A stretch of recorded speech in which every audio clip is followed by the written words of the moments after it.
ये मेरे विधानसभा में नहीं है, ये वैसे हमीरपुर विधानसभा क्षेत्र में पड़ता है, पर चलो हमीरपुर जिला में ही है, हमीरपुर, तो उसकी कार्रवाई चल रही है।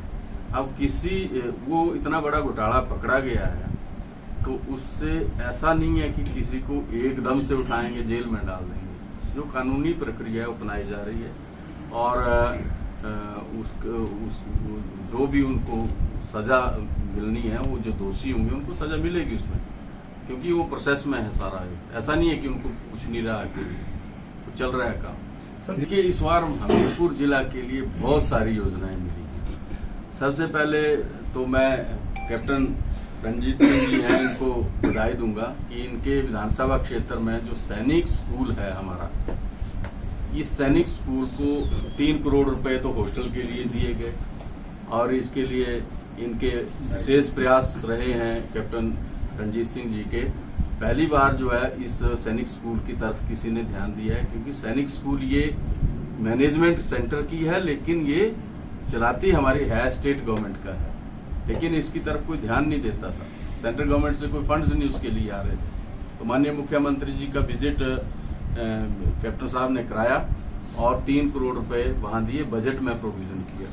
इसके साथ जो उनका डाइट मनी था वो 10 रुपए से 50 रुपए बच्चों का किया, क्योंकि हिमाचल प्रदेश के बच्चे ही वहां पढ़ते हैं। 70% जो बच्चे वहां पढ़ते हैं उनमें हिमाचली हैं। इसी के साथ सिंथेटिक ट्रैक का जो एक सुजानपुर का ऐतिहासिक मैदान है, उसमें सिंथेटिक ट्रैक जो है वो माननीय मुख्यमंत्री ने बजट में हमें दी।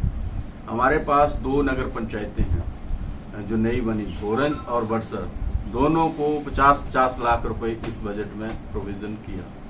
हमारे पास नदौन और भोरंज के जो हॉस्पिटल हैं, इनमें ब्लड स्टोरेज सिस्टम और डायलिसिस सिस्टम, ये हमारे इस बजट में किया। पीने के पानी की हमारी स्कीमें थी, एक भोरंज की 93 करोड़ रुपए की, और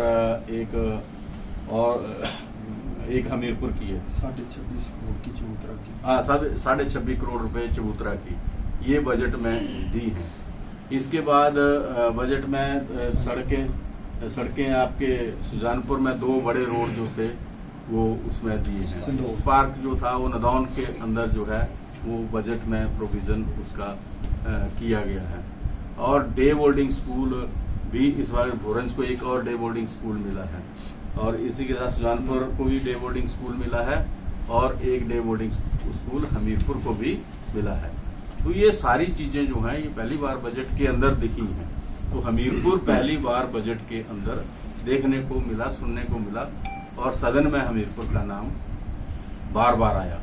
पहली बार ऐसा हुआ। स्कूल का ग्राउंड है, उसमें ऑलरेडी ट्रैक है, लेकिन वो कच्चा है, तो उसी को सिंथेटिक किया जाए, मूल्य के तौर पे भी मिले। इसी तरीके से जो प्राकृतिक खेती के ऊपर विशेष ध्यान इस बजट में दिया गया है, और प्राकृतिक खेती प्राकृतिक तरीके से उगाए गए जो हमारे खाद्य पदार्थ हैं, चाहे गेहूं है चाहे मक्की है, उसके ऊपर भी समर्थन मूल्य जो है किसानों को दिया गया है। और पहली बार एक ऐतिहासिक कदम उठाते हुए हमारी सरकार ने गांव में कच्ची हल्दी के ऊपर 90 रुपए का समर्थन मूल्य दिया है। ये बहुत ऐतिहासिक बात है कि सरकार किसानों से कच्ची हल्दी 90 रुपए प्रति किलो के हिसाब से खरीदेगी। और उसमें हम देखते हैं कि हल्दी एक ऐसा खाद्य पदार्थ है जिसको ना जानवरों से खतरा है, ना जो हमारे दूसरे उसको पानी की सिंचाई भी इतनी ज्यादा नहीं करनी पड़ती है। तो ये हल्दी जो है ये हमारे हिमाचल प्रदेश के किसानों के लिए एक वरदान साबित होगी, ऐसा सरकार ने इस बजट के अंदर प्रावधान किया है। हमने एक बहुत बड़ा ऐतिहासिक फैसला इस बजट के अंदर लिया है। हम देखते हैं कि जंगलों में हर वर्ष आग लगती है। अब गर्मियों का मौसम आ गया है, अब ये जो ऐसे वाकये हैं वो हर जगह हर जिले में होते हैं। तो इनसे निपटने के लिए हमने जंगलों के ऊपर विशेष ध्यान इस बजट के अंदर दिया है, ताकि उनका संरक्षण हो सके और जंगलों का जो हमारा ग्रीन एरिया है उसको भी हम बढ़ा सकें। इस योजना के अंतर्गत हमने 1 से 5 हेक्टेयर तक की जो बंजर भूमि है वो महिला मंडलों, स्वयं सहायता समूहों और युवक मंडलों को देने का निर्णय किया है और उसपे वो पौधे भी उगाएंगे और उनका संरक्षण भी करेंगे।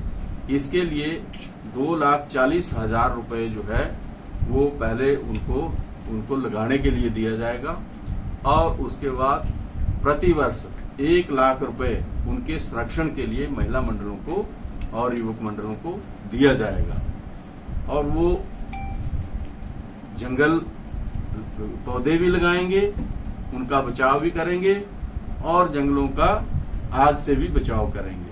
और ऐसे में जहां जंगल हमारे सुरक्षित होंगे वहीं पे जो हमारे महिला मंडल हैं उनकी आर्थिक स्थिति भी मजबूत होगी, क्योंकि महिला मंडलों और स्वयं सहायता समूहों को इस कार्य को सौंपने का जो उद्देश्य है वो यही है, क्योंकि महिलाएं समाज के अंदर बहुत जिम्मेदार